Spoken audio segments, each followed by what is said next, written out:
Immanuel Kant का जन्म Germany के पूर्वी प्रशा के कोनिग्सबर्ग नामक कस्बे में 1724 ईस्वी में हुआ था। उसके पिता श्रेष्ठ काठी बनाने वाले थे। वह जीवन भर 80 साल की उम्र होने और मरने तक वहीं रहा।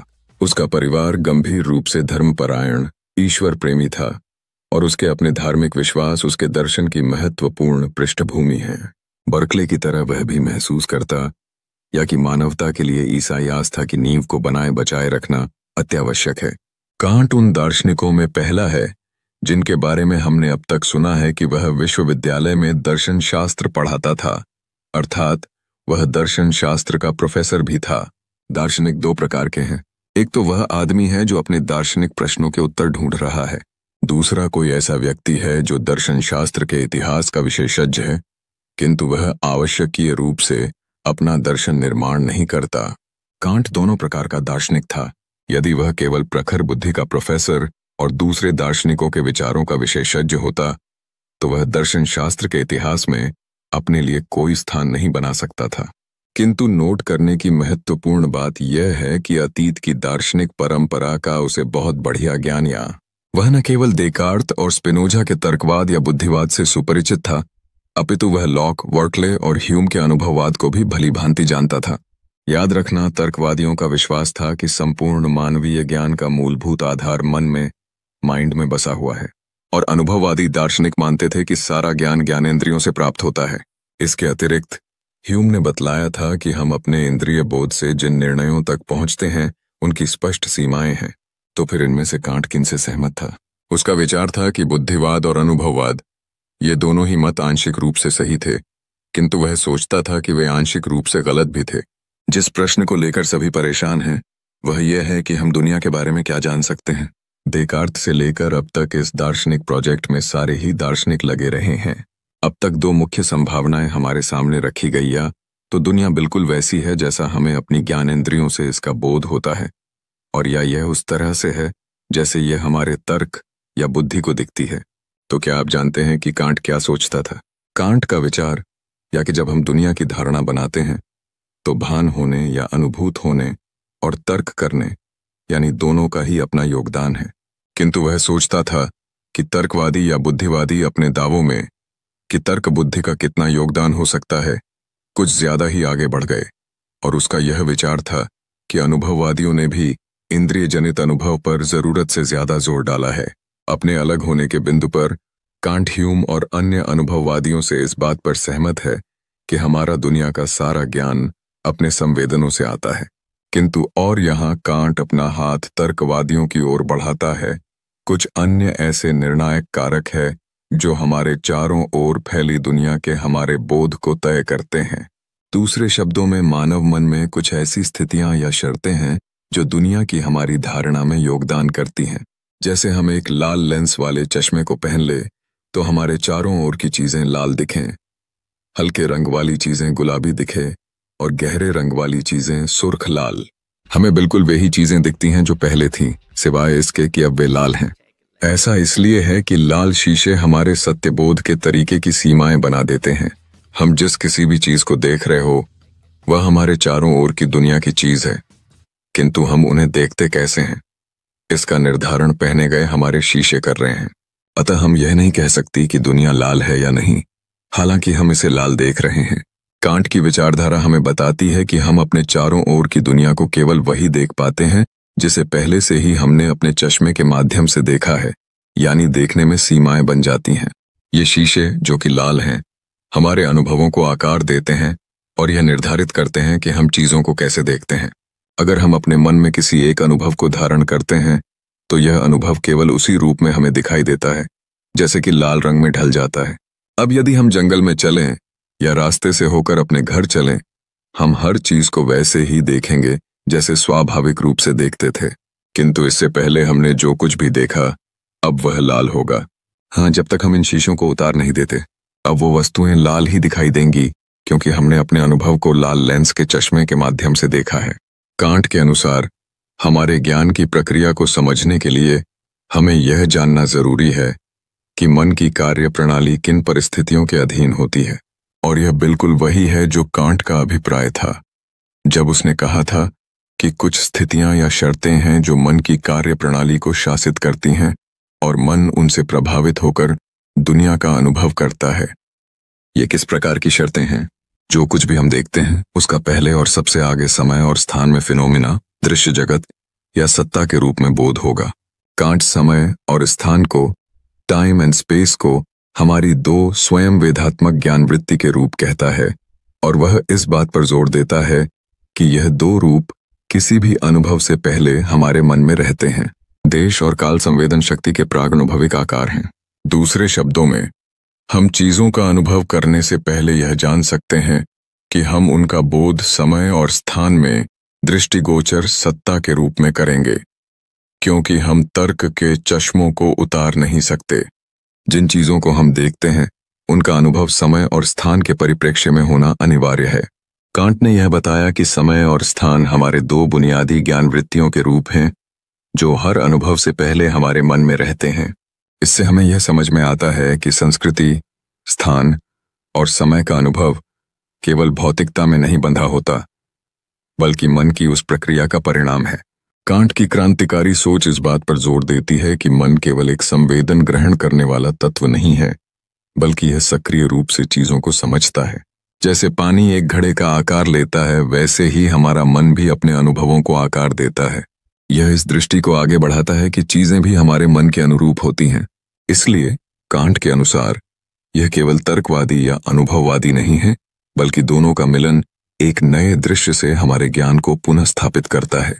यह विचार हमें बताता है कि किसी भी ज्ञान की प्रक्रिया में मन एवं वस्तुएं दोनों का बहुत महत्व है। कांट की यह सोच हमें उन सीमाओं को समझने में मदद करती है जो हमें हमारी दृष्टि को सीमित करने के लिए बाध्य करती हैं। कांट के अनुसार देश और काल हमारी संवेदना शक्ति के दो प्राग अनुभविक आकार है, जिनमें से ढलकर संवेदनाएं प्रत्यक्ष का रूप धारण करती हैं। इन प्रत्यक्षों को हमारी तर्क बुद्धि अपनी कोटियों द्वारा व्यवस्थित करके ज्ञान का रूप देती है। अतः कांट के अनुसार से स्वतंत्र या निरपेक्ष रूप में देश और काल की सत्ता नहीं है। देश और काल इंद्रिय संवेदन ग्रहण करने के ढांचे हैं अथवा ऐसे चश्मे हैं जिनमें गुजरकर संवेदनाएं प्रत्यक्ष का रूप धारण करती हैं। कांट के अनुसार देश और काल प्रागनुभविक है। इनसे प्राप्त प्रत्यक्ष विशुद्ध प्रत्यक्ष है। ये विशुद्ध प्रत्यक्ष सरल है, जो फेनोमेना तक या आभासी दृश्य जगत तक ही सीमित है। देश काल के चश्मे से संवेदन प्राप्त करने की शक्ति इंद्रिय प्रदत्तों का ग्रहण करती हैं, या यह कह सकते हैं कि आत्मा केवल निष्क्रिय रूप से भिन्न भिन्न इंद्रिय प्रदत्त संवेदनों को ग्रहण करती है। वस्तुओं का ये ज्ञान बाह्य जगत के साथ प्रत्यक्ष संबंध पर निर्भर है और इससे केवल अस्त व्यस्त इंद्रिय दत्त सामग्री विशेषों का ही ज्ञान होता है। इसी कारण हम सोचते हैं कि चीजों का समय और स्थान में अनुभव करना या देश और काल में बोध करना मन में अंतःजात हैं, जबकि देश काल प्रागनुभाविक हैं। संवेदन तो अनुभवजन्य ही है। हाँ, एक तरीके से हम जो देखते हैं वह इस पर निर्भर करता है कि हम भले ही भारत में या ग्रीनलैंड में पालन पोषण से बड़े हुए हैं, किंतु हम कहीं भी हों, हम दुनिया का अनुभव देश और काल में प्रक्रियाओं की श्रृंखला के रूप में करते हैं। यह ऐसी चीज है जिसे हम पहले से कह सकते हैं। प्रत्ययों या विकल्पों को प्राप्त करने की आत्मशक्ति इनको ग्रहण करने हेतु सक्रिय होती है। यह स्वतः प्रवृत्त है। इंद्रिय प्रदत्तों पर बौद्धिक कोटियों का आरोपण सक्रिय बुद्धि के द्वारा ही होता है। बाह्य जगत का अपने आप में ज्ञान या वस्तु अपने आप में मूलत अज्ञेय है। साधारणतया हम सोच लेते हैं कि देश और काल विश्व में विद्यमान वस्तुनिष्ठ तत्व हैं। न्यूटन का ऐसा ही मत था। इसके विपरीत लाइबनिट्ज के अनुसार देश और काल की स्वतंत्र सत्ता नहीं है, ये तो वस्तुओं के पारस्परिक संबंधों पर आधारित रचनाएं हैं। जबकि ह्यूम का मत है देश और काल का हमें प्रत्यक्ष नहीं होता। ह्यूम के अनुसार देश और काल प्रत्ययों में साहचर्य स्थापित करने की मन की प्रवृत्ति मात्र है।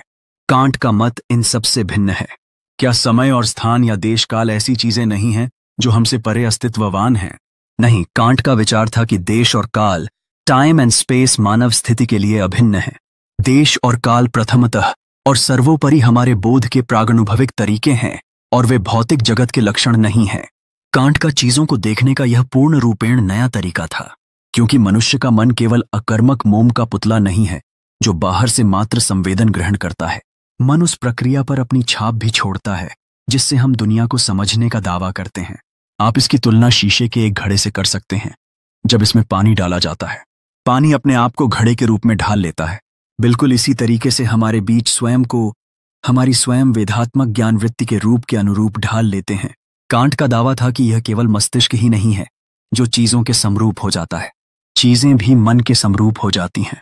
कांट इसे मानव ज्ञान की समस्या को समझने के प्रयास में कोपर्निकन क्रांति, कोपर्निकन रेवोल्यूशन कहता है। इससे कांट का अभिप्राय था कि यह पुराने चिंतन से केवल उतना ही नया और उतना ही क्रांतिकारी रूप से भिन्न था जितना कोपरनिकस का उस समय का दावा, जब उसने कहा था कि पृथ्वी सूर्य के चारों ओर घूमती है, सूरज पृथ्वी के चारों ओर नहीं घूमता। कांट मानते थे कि एक बिंदु तक दोनों ही, यानी तर्कवादी और अनुभववादी सही थे। तर्कवादी अनुभव के महत्व को लगभग बिल्कुल भूल गए थे और अनुभववादियों ने भी उस तरीके के प्रति अपनी आंखें मूंद ली थीं जिस तरीके के द्वारा हमारा मन हमारे दुनिया के देखने के तरीके को प्रभावित करता है।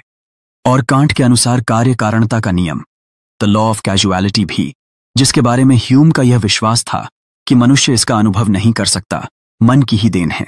आइए इस बात को और स्पष्ट करें। हमें याद होगा कि किस प्रकार ह्यूम ने यह दावा किया था कि घटनाओं को आगे पीछे देखने की आदत की ताकत ही हमें प्राकृतिक प्रक्रियाओं के पीछे कार्य कारण संबंध दिखलाते हैं। ह्यूम के अनुसार हम इस बात का बोध नहीं कर सकते कि सफेद गेंद की गति के पीछे काली बिलियर्ड गेंद कारण है। अतः हम यह कभी सिद्ध नहीं कर सकते कि काली गेंद सदैव ही सफेद गेंद को गतिमान बना देगी। किंतु उसी मान्यता को, जिसे ह्यूम कहता है कि हम सिद्ध नहीं कर सकते, कांट ज्ञान की संभावना के लिए मानव तर्क की एक अनिवार्य शर्त, एक बौद्धिक कोटि बना देता है। कार्य कारण का नियम केवल इसीलिए शाश्वत एवं संपूर्ण है क्योंकि मानव तर्क हर घटित होने वाली चीज को कारण और कार्य के रूप में जानता है। हम शायद फिर यह सोचते हैं कि कार्य कारणता का नियम स्वयं भौतिक जगत में है, न कि हमारे मन में। कांट का दर्शन कहता है कि यह नियम हम में अंतर्निहित है, एक बौद्धिक कोटि के रूप में। वह ह्यूम से इस बारे में सहमत था कि हम निश्चित रूप से यह नहीं जान सकते कि अपने आप में दुनिया क्या है। हम अपने अनुभव से केवल यह जान सकते हैं कि मेरे लिए या अन्य सभी के लिए यह दुनिया क्या है। कांट के दर्शन शास्त्र का सबसे बड़ा योगदान उस विभाजक रेखा में है जो वह वस्तु अपने आप में, नोमेना, और वस्तु जैसी वह हमें दिखाई देती है, फेनोमेना, के बीच अंतर बताता है। कांट ने वस्तु स्वयं अपने आप में और वस्तु मेरे लिए के बीच एक महत्वपूर्ण भेद स्पष्ट किया। हमें वस्तुओं के अपने आप में होने के बारे में निश्चित ज्ञान कभी प्राप्त नहीं हो सकता।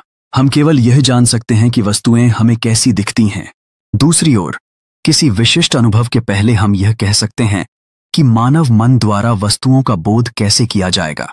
जैसे सवेरे घर से बाहर जाने से पहले हम यह नहीं जान सकते कि हम दिन में क्या देखेंगे या क्या अनुभव करेंगे, किंतु हम यह जान सकते हैं कि जो भी हम देखेंगे या अनुभव करेंगे उसका देश और काल में घटित होने का बोध हमें अवश्य होगा। इसके अतिरिक्त हम इस रूप में आश्वस्त हो सकते हैं कि संसार में कारण और परिणाम का नियम, कारणता का नियम अवश्य लागू होगा, क्योंकि हम इसे अपनी चेतना के एक भाग के रूप में लिए फिर रहे हैं। दोस्तों, किंतु इसका अभिप्राय यह भी है कि क्या हमें दूसरे अन्य रूप से भी बनाया जा सकता था? हाँ, हमारा इंद्रिय उपकरण दूसरी प्रकार का हो सकता था और हमें समय के बारे में दूसरा इंद्रिय ज्ञान और स्थान के बारे में दूसरा भाव हो सकता था।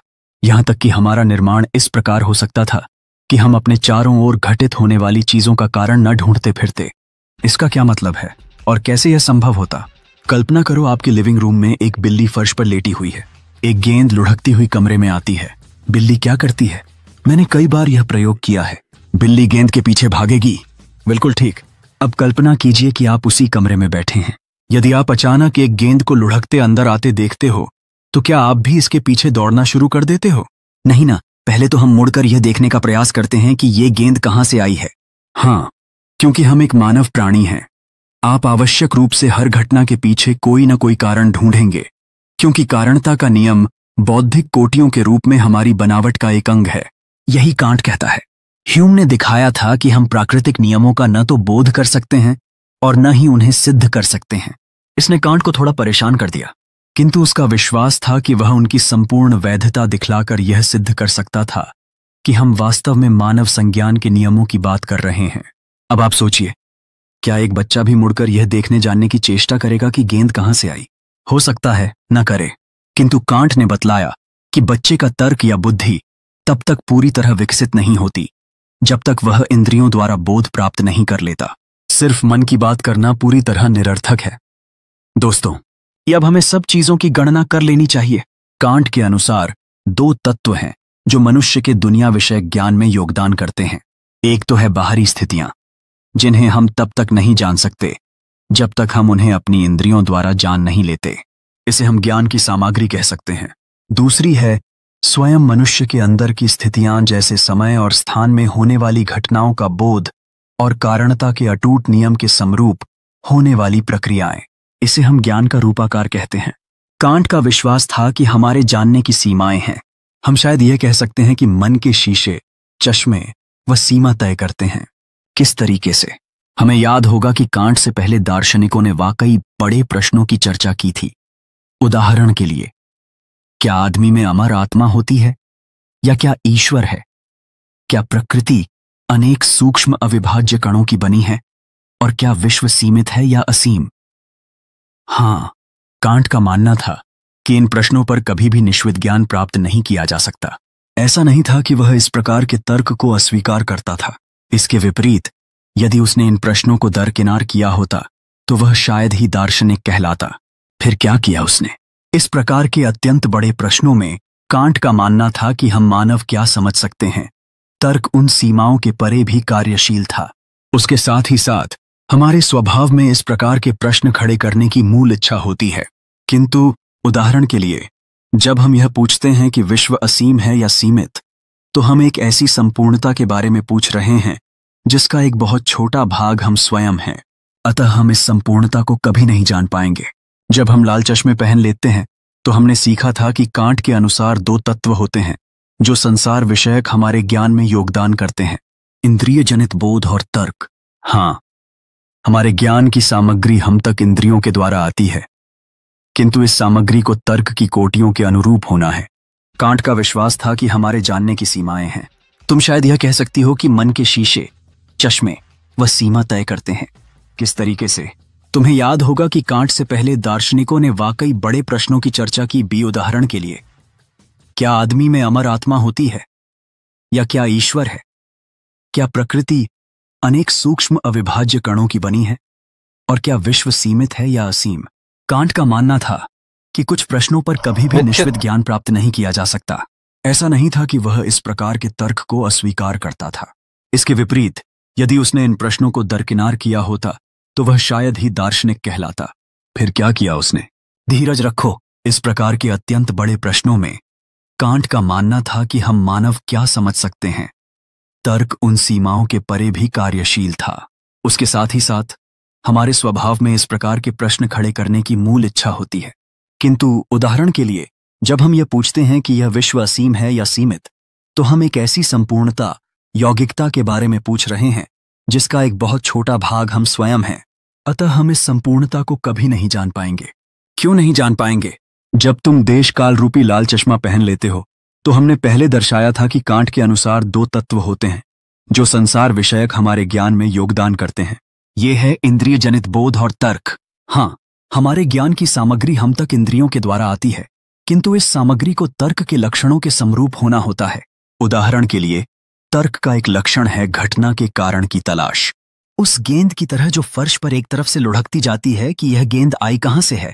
किंतु जब हम आश्चर्य करते हैं कि यह दुनिया कहां से आई और फिर संभाव्य उत्तरों की चर्चा करते हैं, तब तर्क एक तरह से रोक दिया जाता है, क्योंकि तब इसके पास प्रसंस्करण करने के लिए कोई इंद्रिय सामग्री नहीं होती। कोई ऐसा अनुभव नहीं होता जिसका प्रयोग संसार के मूल कारण को जानने में किया जा सके, क्योंकि हमने उस महान सत्य की पूर्णता का अनुभव नहीं किया है जिसके हम एक बहुत छोटे अंश हैं। हम एक तरीके से उस गेंद का अत्यंत सूक्ष्म हिस्सा हैं जो फर्श पर एक तरफ से लुढ़कती हुई दूसरी ओर जाती है। अतः हम जैसे यह नहीं जान सकते कि वह गेंद कहां से आई, ऐसे ही हम यह नहीं जान सकते कि यह दुनिया कहां से आई। किंतु मानव तर्क की यह विशिष्टता सदैव बनी रहेगी कि हम पूछेंगे कि गेंद कहां से आई। यही कारण है कि हम बार बार पूछते हैं और इन गहनतम प्रश्नों के उत्तर पाने के लिए भरसक प्रयास करते हैं, किंतु हमें कभी कोई ठोस आधार नहीं मिलता। हमें कभी संतोषजनक उत्तर नहीं मिलता, क्योंकि इस पर तर्क का, बुद्धि का प्रयोग नहीं किया जा सकता। वास्तविक सत्य अथवा परम सत्य के स्वरूप जैसे वजनी प्रश्नों के बारे में विचार करते हुए कांट ने हमें दिखाया कि सदैव ही एक दूसरे के विपरीत दो मत बने रहेंगे, जो दोनों ही एक समान संभावित या असंभावित प्रतीत होंगे। यह इस पर निर्भर करता है कि हमारा तर्क हमें क्या बतलाता है। कांट इन्हें विप्रतिषेध कहते हैं। आइए हम इन्हें एक उदाहरण से जानने का प्रयास करें। एक ओर यह कहना उतना ही सार्थक है कि दुनिया का किसी विशेष समय में अवश्य ही कभी न कभी प्रारंभ होना चाहिए, और दूसरी ओर यह कहना भी उतना ही सार्थक है कि इसका ऐसा कोई प्रारंभ नहीं हुआ। यह दुनिया तो शाश्वत दुनिया है। तर्क इन दोनों के पक्ष या विपक्ष में कोई निर्णय नहीं दे सकता। बुद्धि ऐसे किसी भी मामले में कोई अंतिम निर्णय नहीं दे सकती जो हमारे अनुभवों से एकदम परे हो। हम यह कह सकते हैं कि दुनिया सदैव ही कार्य कारण रूप में अस्तित्ववान रही है, किंतु कोई ऐसी चीज सदैव अस्तित्ववान हो सकती है जिसका कभी कोई प्रारंभ ही न हुआ हो, जिसका कोई कारण ही न हो। अतः इस तरह हम विपरीत मत अपनाने को बाध्य हैं। हम कहते हैं कि दुनिया किसी समय अवश्य शुरू हुई होगी और इसकी शुरुआत शून्य से हुई होगी। यदि हम यह न कहना चाहें कि हम सिर्फ दुनिया की एक अवस्था से दूसरी अवस्था में परिवर्तन की बात कर रहे हैं, किंतु क्या कोई चीज शून्य से बन सकती है दोस्तों? नहीं। इन दोनों संभावनाओं में एक जैसी समस्याएं हैं, किंतु हमें ऐसा लगता है कि इनमें से एक समस्या सही और एक समस्या गलत होनी चाहिए। हमें संभवतः याद होगा कि डेमोक्रिटस और भौतिकतावादी कहते थे कि प्रकृति उन अत्यंत सूक्ष्म तत्वों से बनी है जिनसे संसार की हर एक चीज बनी है। दिकार्त की भांति दूसरे विश्वास करते थे कि विस्तारित तत्व को सदैव छोटे छोटे भागों में विभाजित कर सकना संभव है, किंतु इनमें से कौन सही था? दोनों ही सही थे या कोई भी सही नहीं था।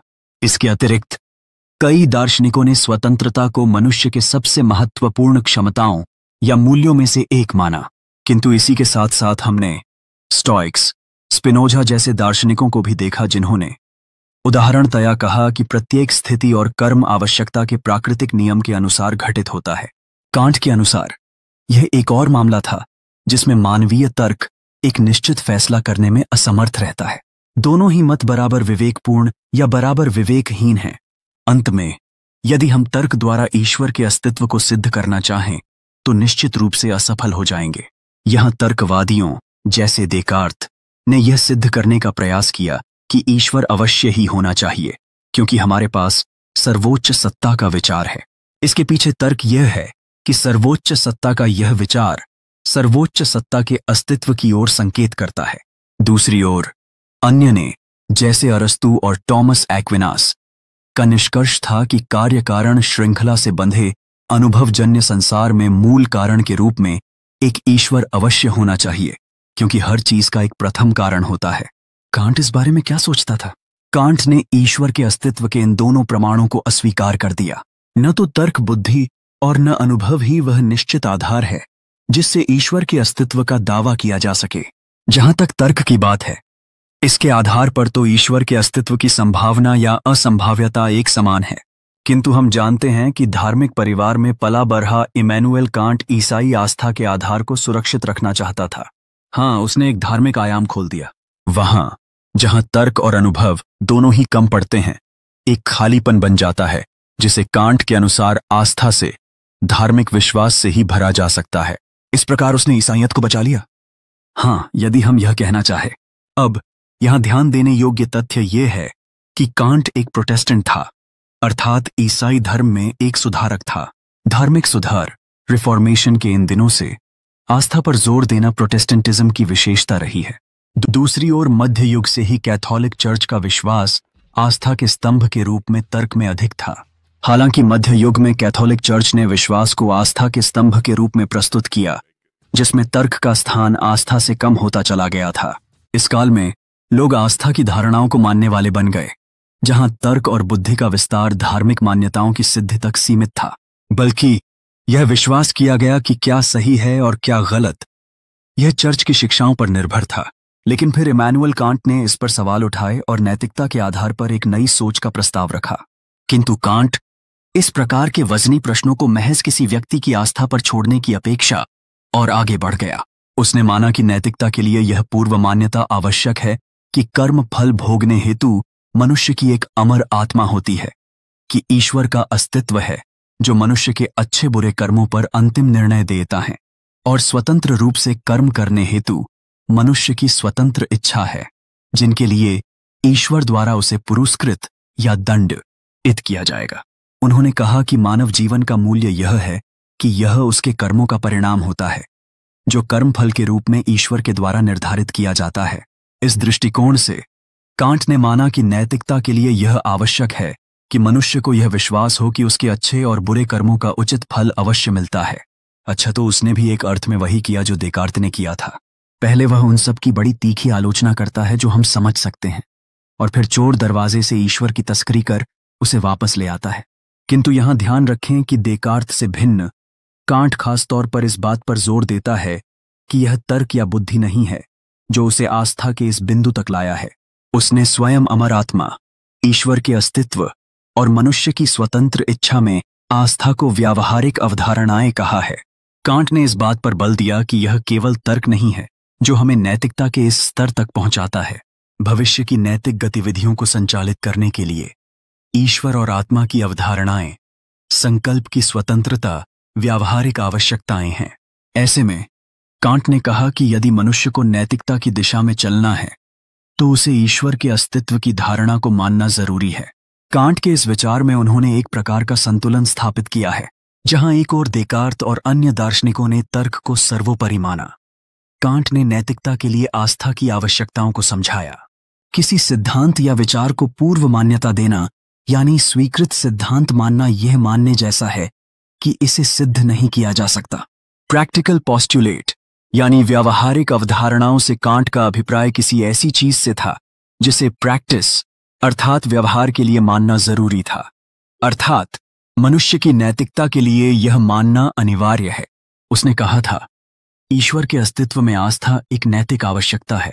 इस प्रकार कांट की परिकल्पनाओं ने धार्मिक और नैतिक विचारों के बीच एक समाहार किया। उनका दृष्टिकोण बताता है कि कैसे आस्था और नैतिकता एक दूसरे के पूरक हो सकते हैं। प्रिय मित्रों, यदि हम मानव मस्तिष्क को समझने का प्रयास करें तो हमें ज्ञात होता है कि इसे समझना आसान नहीं है। कांट ने भी कुछ इसी तरह की कोई बात कही थी। वह हमसे यह समझने की आशा नहीं कर सकते कि हम क्या हैं। हो सकता है कि हम एक फूल या एक कीड़े को तो समझ लें, किंतु हम अपने आप को कभी नहीं समझ पाएंगे, और इससे भी कम हम विश्व को या यूनिवर्स को समझने के योग्य है। तो चलिए दोस्तों, कांट के दर्शन की बात समाप्त करने से पहले हम कांट के नैतिक चिंतन को समझने का प्रयास करें।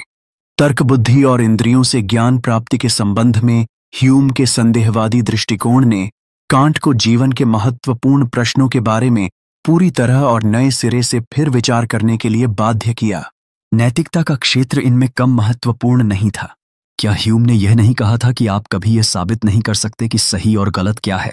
आप है वाले तथ्यात्मक वाक्यों से चाहिए वाले मूल्यपरक वाक्यों के बारे में कोई निष्कर्ष नहीं निकाल सकते। ह्यूम के अनुसार न तो हमारी तर्क बुद्धि और न ही हमारा अनुभव यह तय करता है कि सही क्या है और गलत क्या है और इनके बीच अंतर क्या है। यह तो केवल भावनाओं का मामला है। ह्यूम के इस मत का तार्किक प्रत्यक्षवादी आंदोलन के साथ अधिनीति शास्त्र के संवेगवादी सिद्धांत पर भी गहन प्रभाव पड़ा, लेकिन कांट के लिए यह आधार बड़ा हल्का या झीना था। कांट ने हमेशा से ही यह महसूस किया कि सही और गलत के बीच का भेद तर्क बुद्धि का मामला है, भावनाओं का नहीं। इस बारे में इमैनुअल कांट तर्कवादियों से या बुद्धिवादियों से सहमत था, जो यह कहते थे कि सही और गलत के बीच भेद करने की योग्यता मानवीय तर्क में अंतर्निहित है। यह हर कोई जानता है कि सही या गलत क्या है, इसलिए नहीं कि हमने सीखा है, अपितु इसलिए कि सही और गलत के बीच, अच्छे और बुरे के बीच यह विवेक हमारे मन में जन्म लेता है।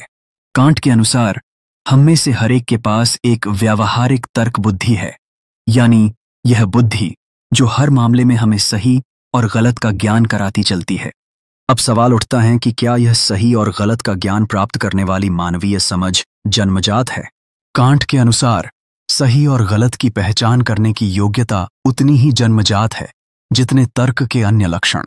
उदाहरण के लिए, जैसे हम सब बुद्धिमान प्राणी हैं और हमें बोध है कि सभी वस्तुओं में या घटनाओं में कार्य कारण संबंध है, हम सभी समान रूप से वैश्विक नैतिक नियमों तक पहुंच रखते हैं। इस नैतिक नियम की वैसी ही संपूर्ण वैधता है जैसी कि भौतिक नियमों की होती है। हमारी नैतिकता में यह उसी तरह का आधार रखता है जैसे कि यह कथन कि हर होने वाली घटना का कोई न कोई कारण है। या 7+5=12 होते हैं। जैसे ये कथन हमारी बुद्धि के लिए बुनियादी हैं। और कांट का यह नैतिक नियम क्या कहता है? चूंकि यह हर अनुभव से पहले आता है, इसलिए यह औपचारिक या फॉर्मल है। इसका अर्थ हुआ कि नैतिक निर्णय करने में यह किसी परिस्थिति विशेष से पैदा नहीं हुआ है, क्योंकि यह सब लोगों पर, सभी समाजों में ये नैतिक नियम हर समय लागू होते हैं। अतः यह आपसे यह नहीं कहता कि अमुक स्थिति में आपको यह या वह करना है। यह कहता है कि सभी स्थितियों में आपको सद्व्यवहार करना ही है। वैसे भी ऐसे नैतिक नियम की क्या तुक है जो आपके भीतर आरोपित है, फिर भी इससे आपको किसी विशिष्ट स्थिति में निर्णय लेने में कोई सहायता नहीं मिलती। इस प्रकार कांट नैतिक नियम को स्पष्ट अनिवार्यता के रूप में, निरपेक्ष आदेश के रूप में प्रतिपादित करता है। इससे उसका अभिप्राय है कि नैतिक नियम कैटेगोरिकल या अकाट्य है, यह कि यह सभी स्थितियों में लागू होते हैं। इसके अतिरिक्त यह इम्पेरेटिव अथवा अनिवार्य है, जिसका अर्थ है कि यह नैतिक नियम आदेशात्मक है और इसलिए संपूर्णतः सत्ताधिकृत है। कांट इस कैटेगोरिकल इम्पेरेटिव को, इस निरपेक्ष आदेश को कई तरह से बनाता है या बताता है। प्रथमत, कांट कहता है केवल उसी सिद्धांत के अनुसार काम करें जिसके द्वारा आप उसी समय यह इच्छा भी कर सकें कि यह वैश्विक नियम बने। इसलिए जब हम कुछ करते हैं, हम यह सुनिश्चित कर ले कि हम इसी तरह की समान स्थिति में सभी से ऐसे ही नैतिक नियमों के पालन करने की इच्छा रखते हलें। केवल तभी ही हम अपने अंदर स्थित नैतिक नियम के अनुसार काम कर रहे होंगे। कांट कैटेगोरिकल इम्पेरेटिव को इस रूप में नियम स्तर प्रदान करता है। ऐसे तरीके से काम करें कि आप मानवता को अपने प्रति या किसी भी अन्य के भीतर कभी भी अपने स्वार्थ पूर्ति के साधन के रूप में व्यवहार न करके सदैव और काम करते समय उद्देश्य के रूप में, साध्य के रूप में व्यवहार करें। अतः दोस्तों, हमें दूसरे लोगों का अपने लाभ के लिए, अपने स्वार्थों के लिए शोषण नहीं करना चाहिए, कभी नहीं, क्योंकि प्रत्येक व्यक्ति अपने आप में लक्ष्य है, प्रत्येक व्यक्ति अपने आप में साध्य है। किंतु यह केवल दूसरों पर ही लागू नहीं होता, यह अपने आप पर भी लागू होता है। आपको स्वयं भी किसी लक्ष्य की प्राप्ति के लिए अपने आप को साधन बनाकर अपना शोषण नहीं करना चाहिए, न ही करवाना चाहिए। यह मुझे एक स्वर्णिम नियम की याद दिलाता है कि दूसरों से वैसा ही व्यवहार करो जैसा अन्य से अपने प्रति व्यवहार चाहते हो। हाँ, यह भी आचरण के उन औपचारिक नियमों में से एक है जो मूल रूप से सारे नैतिक निर्णयों को अपने अंदर समाहित कर लेता है। आप यह कह सकते हैं कि आपका स्वर्णिम नियम वही कहता है जो कांट का नैतिकता का वैश्विक नियम है, किंतु निश्चय ही यह एक दृढ़ कथन है। इस बात में संभवतः ह्यूम सही था कि हम तर्क से यह सिद्ध नहीं कर सकते कि सही क्या है और गलत क्या है। कांट के अनुसार नैतिकता का नियम उतना ही संपूर्ण एवं उतना ही वैश्विक है जितना कि कार्य कारण का सिद्धांत यानी कारणता का नियम। इसे भी तर्क से सिद्ध नहीं किया जा सकता, किंतु फिर भी यह संपूर्ण है और अपरिवर्तनीय है, इससे कोई इनकार नहीं कर सकता। कांट के अनुसार जिस बारे में हम यहां वास्तव में बात कर रहे हैं वह अंतःकरण है, क्योंकि हर एक मनुष्य में एक अंतःकरण या एक इंट्यूइशन होता है। दोस्तों, हाँ, जब कांट नैतिकता के नियम का वर्णन करता है तो वह मानव अंतःकरण का ही वर्णन कर रहा है। जो हमारा अंतःकरण कह रहा है उसे हम तर्क से सही या गलत सिद्ध नहीं कर सकते, किंतु फिर भी हम इसे जानते हैं। कभी कभी हम दूसरों पर दयावान, क्षमावान, स्नेहवान या उनके लिए सहायक बनते हैं, क्योंकि हमें मालूम है कि इसके कुछ न कुछ लाभ हैं। यह लोकप्रिय होने का एक तरीका भी हो सकता है। किंतु दोस्तों, ऐसे में जब हम दूसरों के प्रति दयालुता या सहानुभूति का प्रदर्शन करते हैं तो हमारी सहानुभूति का कारण संस्कार और समाज हो सकता है, लेकिन वास्तविकता यह है कि नैतिक कार्य को मौलिक तौर पर शुद्ध कर्तव्य की भावना से किया जाना चाहिए। जब हम किसी काम को केवल शुद्ध कर्तव्य भाव से करते हैं तभी इसे नैतिक कार्य कहा जा सकता है। किंतु दोस्तों, ध्यान रखें कि यदि हम दूसरों से लोकप्रिय होने के लिए चीजें बांटते हैं तो हम नैतिक नियम के प्रति सम्मान रखते हुए काम नहीं कर रहे हैं। हम एक नैतिक नियम के अनुरूप काम कर सकते हैं और यह अच्छा भी हो सकता है, किंतु यदि हमारे कार्य को नैतिक कार्य का दर्जा दिया जाना है तो हमें सबसे पहले स्वयं को जीतना होगा। जब हम किसी काम को केवल शुद्ध कर्तव्य भाव से करते हैं तभी इसे नैतिक कार्य कहा जा सकता है। इसलिए कांट की नैतिकता को कर्तव्य की नैतिकता कहा जाता है। हम रेड क्रॉस कार्यक्रम या मंदिर आयोजन के लिए पैसा इकट्ठा करने को अपना कर्तव्य महसूस कर सकते हैं। हाँ, और महत्वपूर्ण बात यह है कि हम इसे सही समझकर करते हैं। भले ही हमारे द्वारा इकट्ठा किया गया पैसा गली में गिर जाए, खो जाए और यह उन लोगों के भोजन के लिए पर्याप्त न हो जिनके लिए इसे इकट्ठा किया गया था, तब भी हमने एक नैतिक नियम का पालन किया है। हमने सद्भावना से काम किया है और कांट के अनुसार यह सद्भावना, यह शुभ संकल्प ही नैतिकता को निर्धारित करते हैं। किसी कार्य के परिणाम नैतिकता को निर्धारित नहीं करते कि हमारा काम नैतिक था या नहीं था। कांट की नैतिकता को इसीलिए सद्भाव की नैतिकता भी कहा जाता है। हमारे लिए यह जानना इतना महत्वपूर्ण क्यों था कि हमने काम सिर्फ नैतिक नियम के अनुरूप नहीं बल्कि उसे नैतिक नियम के सम्मान स्वरूप काम किया है। निश्चय ही सबसे महत्वपूर्ण बात यह है कि जो हम करते हैं वह वास्तव में लोगों की सहायता करता है। वास्तव में बात यही है और कांट भी आपसे असहमत नहीं होगा। किंतु अपने अंदर यह जानने के उपरांत ही हम वास्तव में स्वतंत्र रूप में काम करते हैं, जब हम सुनिश्चित कर लेते हैं कि हम नैतिक नियम के सम्मान स्वरूप काम कर रहे हैं। तो हम स्वतंत्र रूप से तभी काम करते हैं जब हम किसी नियम का पालन करते हैं। क्या यह कुछ अजीब सा खेल नहीं लगता? कांट के अनुसार नहीं। हमें शायद याद होगा कि कांट के लिए यह पूर्व मान्यता अनिवार्य थी कि मनुष्य के पास स्वतंत्र इच्छा है। यह एक महत्वपूर्ण बिंदु है, क्योंकि कांट ने कहा था कि हर चीज कारणता के नियम का पालन करती है। तब फिर हम स्वतंत्र इच्छा कैसे रख सकते हैं? इस बिंदु पर कांट मनुष्य को लगभग उसी तरह जैसा देकार्त ने दावा किया था कि मनुष्य दोहरा जीव है, जिसके पास एक शरीर है और एक मन है, दो भागों में बांट देता है। भौतिक जीव के रूप में हम पूरी तरह संपूर्णतः कारणता, कार्य कारण संबंध के अटूट नियम की दया पर हैं। कांट कहता था, इसका निर्णय हम नहीं करते कि हमें क्या बोध होगा। ऐन्द्रिक बोध हमारे पास इंद्रिय प्रदत्तों की आवश्यकता अनुसार आता है और हमें प्रभावित करता है, भले ही हम इसे चाहें या न चाहें। किंतु हम केवल भौतिक जीव नहीं हैं, हम तर्क करने वाले जीव भी हैं। भौतिक प्राणी होने के नाते हम प्राकृतिक दुनिया के हैं, अतः हम कारणिक संबंधों के अधीन हैं और इस रूप में हमारी स्वतंत्र इच्छा नहीं है।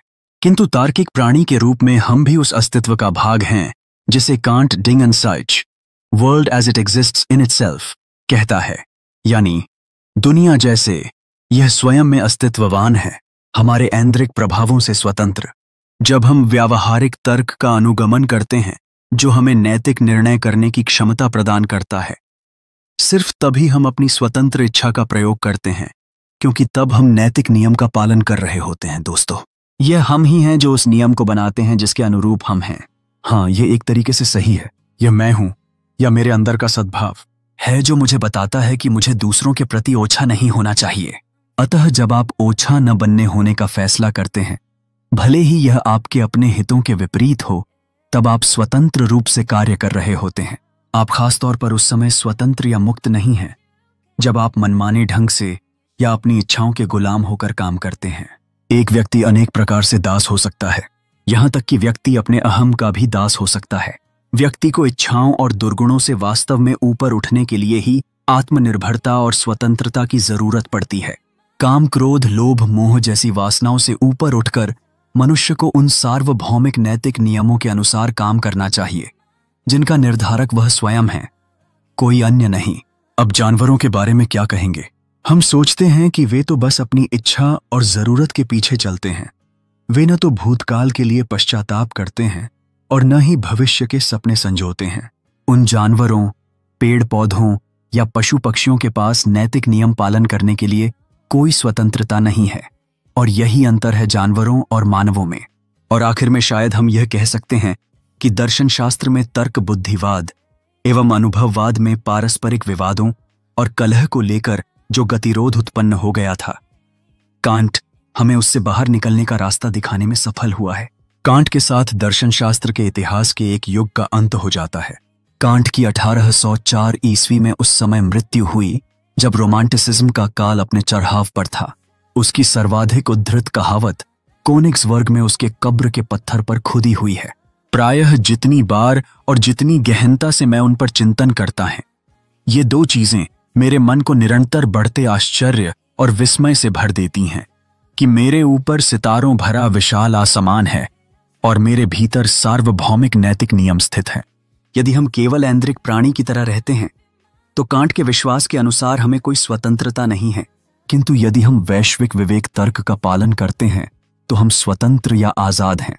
दोस्तों, कांट के बारे में एक बात और महत्वपूर्ण है कि कांट ने लीग ऑफ नेशंस की स्थापना की वकालत की थी।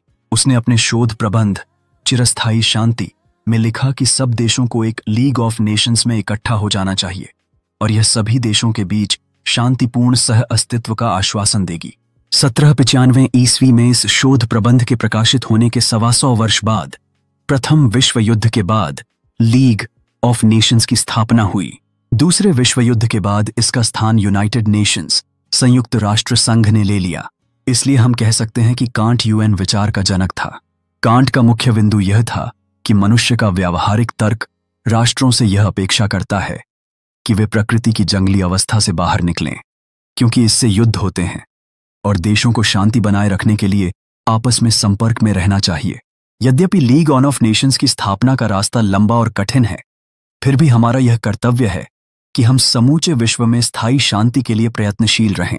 इस प्रकार की लीग की स्थापना कांट के लिए बहुत आगे का लक्ष्य था। हम यह कह सकते हैं कि कांट के दर्शन का यह अंतिम लक्ष्य था।